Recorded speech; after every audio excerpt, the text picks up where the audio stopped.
2018 চনতে এখন আঁচনি আৰম্ভ কৰিছিল নিযুত মইনা আমাৰ বাল্য বিবাহ বন্ধ স্ত্ৰী শিক্ষাক উদগনি জনোৱা আৰু প্ৰতিগৰাকী ভগ্নীয়ে যেন শিক্ষিত হ'ব পাৰে সেই নিমিত্তে এই অভিলাষী আঁচনি সমগ্ৰ অসমতে আৰম্ভ হৈছিল।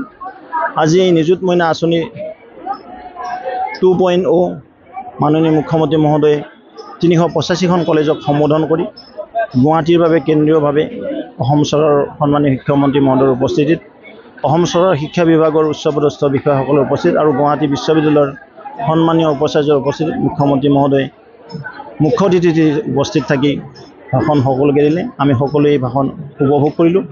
আমিও ৰঙিয়া মহাবিদ্যালয়ত এই অনুষ্ঠান উপভোগ কৰিলোঁ। লগে লগে এই ৰঙিয়া মহাবিদ্যালয়ত 2500 ছাত্ৰীয়ে এই আঁচনি লাভান্বিত হ'ব।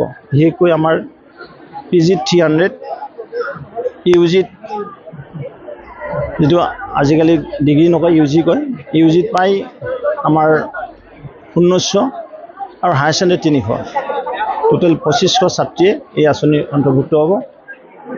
হায়াৰ ছেকেণ্ডাৰী যিসকলে পঢ়িব তেওঁলোকে পাব 1000কৈ 10 মাহত 10000। ঠিক তেনেদৰে যিসকলে ডিগ্ৰী ষ্টাডি কৰিব ইউজিৰ কাৰণে 1250 ৰুপিজ 10 মান্থৰ কাৰণে 12500 টকা।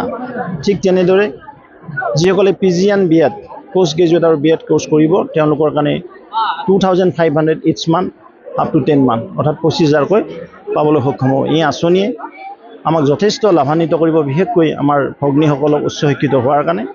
আৰু কোনো এজন ভগ্নীয়ে যেন এই শিক্ষাৰ পৰা বিতাড়িত হ'ব নালাগে, ডিপ্ৰাইভ হ'ব নালাগে, সেইকাৰণে এইখন অভিলাষী আঁচনি অসম চৰকাৰে আৰম্ভ কৰিছিল। আজি 2.0 আৰম্ভ কৰি 4 লাখ ছাত্ৰীক সমাহিত কৰিছে। তাৰ বাবে মই অসম চৰকাৰ বিশেষকৈ মাননীয় মুখ্যমন্ত্ৰী মহোদয়ক ধন্যবাদ জ্ঞাপন কৰিছোঁ।